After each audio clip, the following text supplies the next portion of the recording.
اعوذ باللہ من الشیطان الرجیم بسم اللہ الرحمن الرحیم اللہم صلی علی محمد وعلی آل محمد کما صلیت علی ابراہیم وعلی آل ابراہیم انک حمید مجید اللہم بارک علی محمد وعلی آل محمد کما بارکت علی ابراہیم وعلی آل ابراہیم انک حمید مجید۔ السلام علیکم۔ جب اللہ سبحانہ و تعالی ہمارا ذکر کرتے ہیں، اس ٹاپک کو آج تھوڑا ڈسکس کرتے ہیں، یعنی ہمارے خالق کائنات، تمام جہانوں کے مالک، ڈے آف ججمنٹ کے مالک، تمام جنس و انس، تمام دنیا کی ہر چیز اور اخروی ہر چیز جو ہے، جس میں جنت ہے، دوزخ ہے، فرشتے ہیں، ہر زیرو کے مالک اللہ سبحانہ و تعالی جب ہمارا ذکر کرتے ہیں، اب یہ دیکھیے کہ کتنی بڑی سعادت ہے کہ اللہ سبحانہ و تعالی میرا ذکر فرمائیں۔ میں ان کے سامنے میری ہستی کیا ہے؟ ایک ذرے سے بھی کم اہم، زمین کا جو زمین آسمان کے جو ذرات ہیں ہمارے، جس سے یہ زمین بنی ہے، زمین اس کے ایک ذرے کے برابر بھی میری حیثیت نہیں ہے، لیکن وہ میرا ذکر کرتے ہیں۔ ایسا انہوں نے قرآن پاک کے اندر فرمایا ہے۔ اب وہ ذکر جو ہے، جب اللہ سبحانہ و تعالی اگر میرا ذکر کرتے ہیں تو آپ کا بھی کرتے ہیں۔ اب اگر ہم یہ محسوس کریں کہ ہمارا مالک، ہمارا خالق اگر وہ ہمارا ذکر کرتے ہیں تو ہمارا کتنا بڑا مقام ہے۔ ہم کچھ چھوٹے لوگ نہیں ہیں، ہمارا مقام بہت بلند ہے۔ عام کسی ہستی کا ذکر اس کا خالق نہیں کرتا، لیکن ہمارا ذکر کرتے ہیں۔ اب کیسے کرتے ہیں؟ ہم کیا کرتے ہیں تو وہ ہمارا ذکر کرتے ہیں۔ اب ہم بھی تو کچھ کریں نا تو تب بھی ذکر کریں گے نا وہ۔ ایسے تو ان کو ضرورت نہیں ہے ہمارے کسی کچھ کرنے کی یا کچھ کام کرنے کی یا کچھ کہنے کی یا کوئی ایسی عبادت کرنے کی۔ اللہ سبحانہ تعالیٰ قادر مطلق ہے، جب چاہے جس کے بارے میں چاہے وہ سوچ سکتے ہیں، ذکر کر سکتے ہیں۔ تو قرآن پاک میں ہے فَاذْكُرُونِي أَذْكُرُكُمْ، کہ جو میرا ذکر کرتے ہیں میں ان کا ذکر کرتا ہوں، یعنی تم میرا ذکر کرو میں تمہارا ذکر کروں گا۔ یہ عام مفہوم میں بیان کر رہا ہوں۔ یعنی اس کا مطلب یہ ہوا کہ رب کائنات نے یہ فرما دیا کہ ہم جب بھی اللہ کا ذکر کرتے ہیں، جو بھی شخص جو ہے، چاہے وہ میں ہوں، چاہے وہ آپ ہے، چاہے کوئی بھی ہے، ABC کوئی بھی شخص ہے، جب وہ اللہ کا ذکر کرتا ہے تو اللہ سبحانہ و تعالیٰ اپنے اس فرمان کے مطابق اس کا ذکر کرتے ہیں۔ اب اندازہ کیجئے کتنا مقام ہے اس شخص کا جس کا ذکر جو ہے وہ اللہ سبحانہ و تعالیٰ کرے۔ اب تم میرا ذکر کرو میں تمہارا ذکر کرتا ہوں، یعنی میں کہتا ہوں اللہ، یا کچھ لوگ کہتے ہیں اللہ ہو، کچھ لوگ ورد کرتے ہیں اللہ ہو اللہ ہو اللہ ہو اللہ، کچھ کہتے ہیں اللہ اللہ اللہ اللہ، کچھ یہ کہتے ہیں، کچھ کہتے ہیں یا رحمانو یا رحمانو یا رحمانو، کچھ کہتے ہیں یا رحیمو یا رحیمو یا رحیمو یا کریمو یا کریمو یا کریمو یا کریمو۔ اس طریقے سے اللہ کو یاد کرتے ہیں، اللہ کا ذکر کرتے ہیں۔ آپ بھی کرتے ہیں، جب تسبیحات آپ روزانہ پڑھتے ہیں تو اس میں آپ اللہ کا ذکر کرتے ہیں۔ تو اسی طرح ایک تو یہ ہے طریقہ کہ جب ہم اللہ کا ذکر کرتے ہیں، چونکہ اللہ تعالیٰ نے فرمایا قرآن پاک کے اندر کہ جو میرا ذکر کرتا ہے میں اس کا ذکر کرتا ہوں، تو وہ اللہ تعالیٰ ظاہر بات ہے سب سے بڑے اپنے کمٹمنٹ کے پکے ہیں اور قادر مطلق ہے، تو وہ پھر ہمارا ذکر کرتے ہیں۔ اب میں نے کہا نا، ابھی کہا اللہ، اللہ سبحانہ تعالیٰ نے یقیناً اوپر ذکر کیا میرا۔ ہاں امتیاز، کتنا مقام ہے. اگر آپ کا نام شکیل ہے، آپ کہتے اللہ سبحانہ فرماتے شکیل، ہاں شکیل.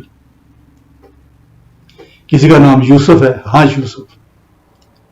کسی کا نام بشیر ہے، ہاں بشیر. تو کتنا بڑا مقام ہے.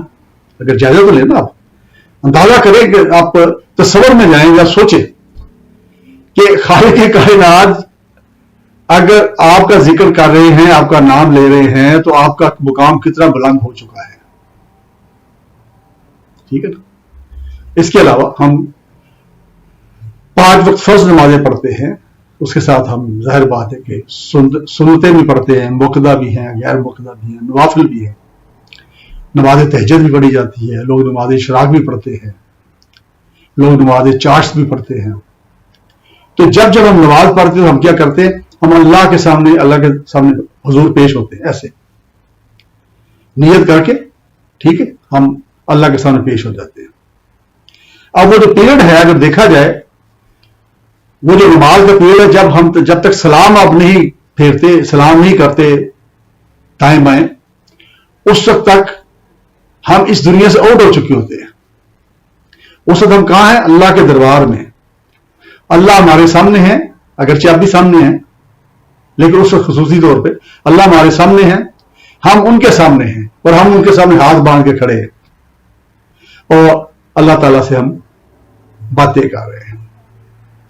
اعوذ باللہ من الشیطان الرجیم، بسم اللہ الرحمن الرحیم. پھر ہم نیت کرتے ہیں، پھر ہم سورہ فاتحہ کی تلاوت کرتے ہیں، پھر ساتھ کوئی اور سورہ پڑھتے ہیں. اس طریقے سے ہم نماز ادا کرتے ہیں. رکوع سجود وہ سارا جو پروسیس ہے، وہ رکوع کس کے سامنے ہے؟ اللہ کے سامنے. وہ سجود جو ہیں، سجدہ کس کو دے رہے ہیں؟ اللہ کو دے رہے ہیں، کیونکہ سجدہ سوائے اللہ کے کسی کو جائز نہیں ہے. تو یہ کیا ہو رہا ہے؟ ہم اللہ کے دربار میں کھڑے ہو گئے. پہلے جو میں نے ذکر کیا کہ میں نے کہا اللہ یا اللہ ہوں، تو وہ میں نے اللہ کا ذکر کیا، اللہ نے میرا ذکر فرمایا. اب میں اللہ کے دربار میں کھڑا ہوں، اللہ سے بات کر رہا ہوں. یہ قرآن پاک کا جو آپ ہم نماز پڑھتے ہیں، اگر اس کا ترجمہ آپ کو آتا ہو تو آپ اس کو پڑھیے، اگر نہیں آتا تو پڑھ لیں، تو آپ کو پتہ چلے گا کہ ہم اللہ کی اس کے اندر تعریف کر رہے ہیں، توصیف کر رہے ہیں، اللہ کی بڑائی بیان کر رہے ہیں، اور اللہ سے ہم باتیں کر رہے ہیں. اور پھر جب آخر میں ہم جا کے ساتھ ساتھ ہم اللہ سے منت سماجت کر رہے ہیں، دعا کر رہے ہیں اللہ سے اپنی بخشش کی، اپنی جو ہمارے مسائل ہیں، مشکلات ہیں، اس کو دور کرنے کی. آخر میں ہم دعا بھی مانگتے ہیں. تو کہتے ہیں دعا مخل عبادت. دعا عبادت کا مغز ہے، یہ حدیث نبی ہے. اللہ تعالیٰ کو دعا بڑی پسند ہے.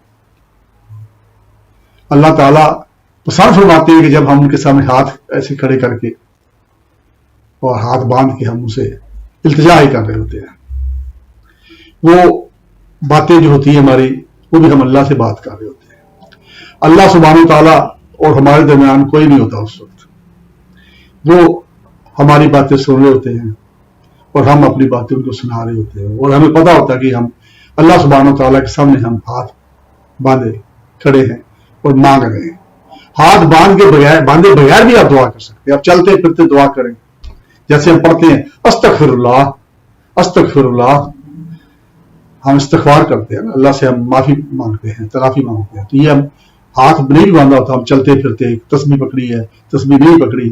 اور میں عام طور پہ اپنے جو میرے دوست ہیں، فالوورز ہیں، ان کو میں ریکویسٹ کرتا ہوں کہ بھائی آپ ہر وقت آپ کے منہ پہ جب بھی آپ کو یاد آ جائے آپ استغفر اللہ پڑھتے رہا کریں، اس کا ورد کیا کریں، اور جب ٹائم ملے آپ درود پاک پڑھا کریں.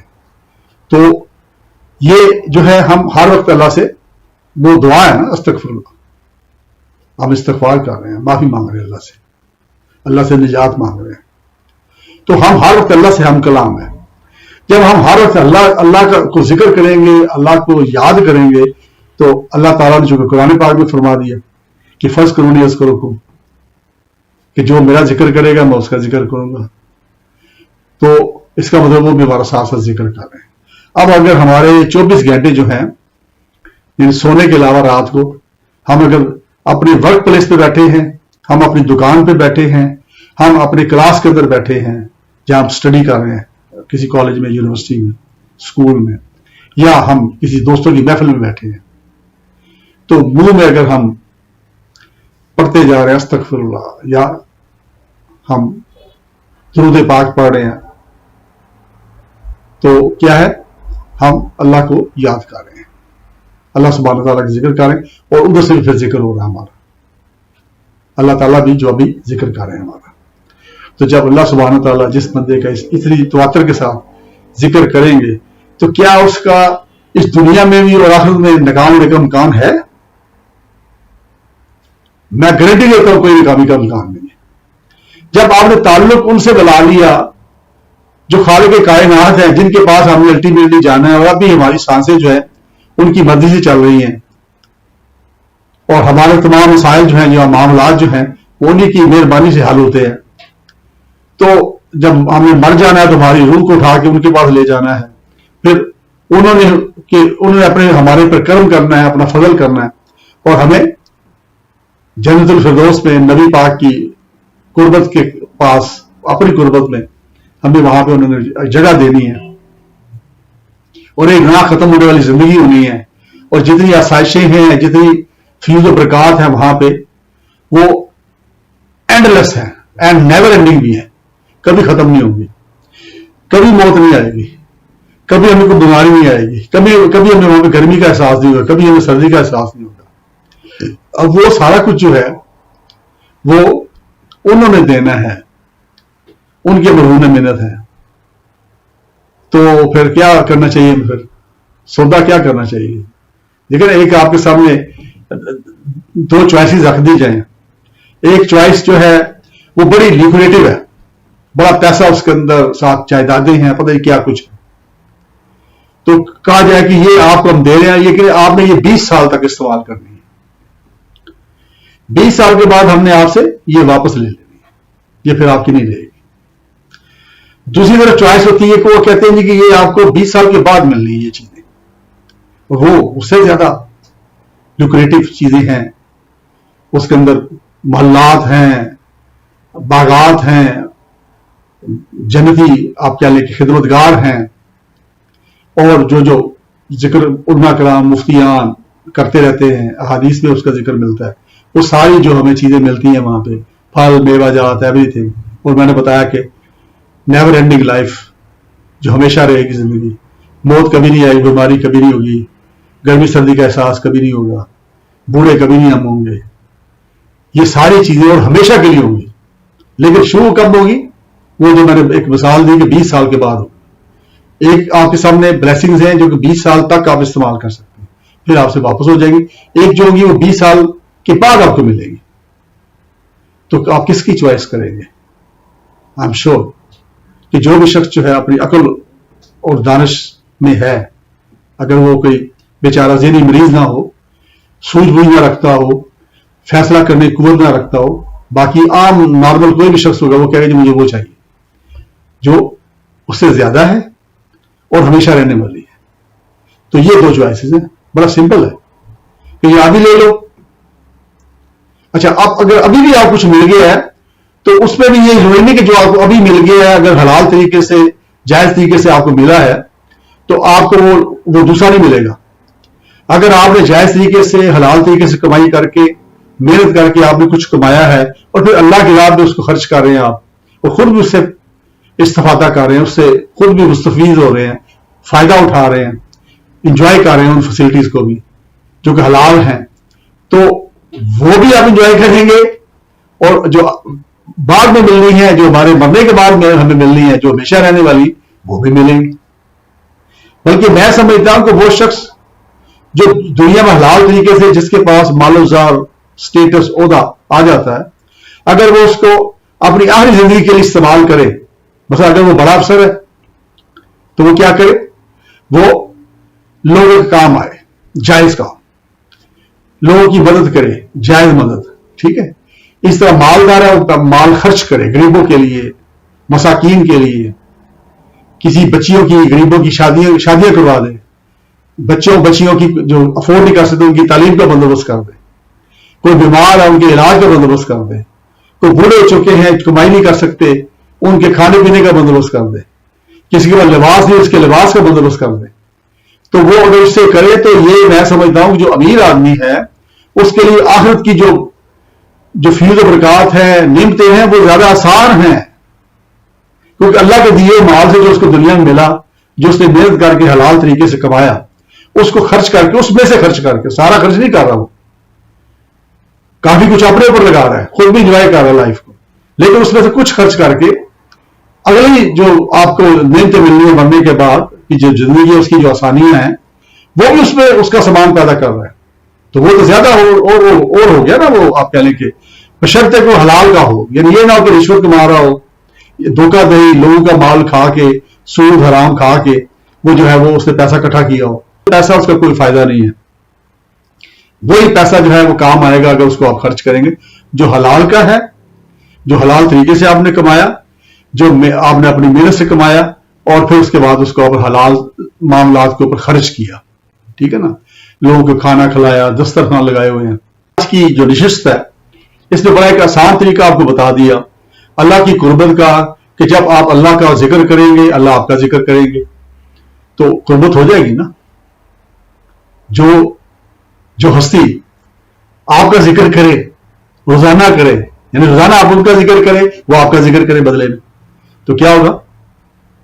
آپ کی ان کے سے قربت ہو جائے گی نا آہستہ آہستہ، بلکہ آپ کو ان کو آپ سے محبت، آپ کو ان سے محبت ہو جائے گی. اور پھر ایک سٹیج آئے گی کہ آپ ان کے بغیر رہ نہیں سکیں گے.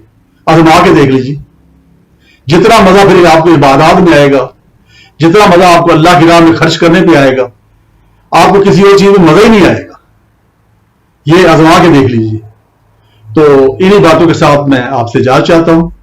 اللہ سبحانہ تعالی ہمیں ان سب تمام باتوں پہ عمل کرنے کی توفیق عطا کریں، ہمت عطا کریں، حوصلہ عطا کریں، اور ہم سب کے کام آ سکیں، اور اللہ کے سامنے جو صحیح ہمارا بندگی کا حق ہے ہم وہ اللہ کے سامنے ادا کر سکیں. مجھے بھی اپنی دعا میں یاد رکھیے. بہت شکریہ. السلام علیکم.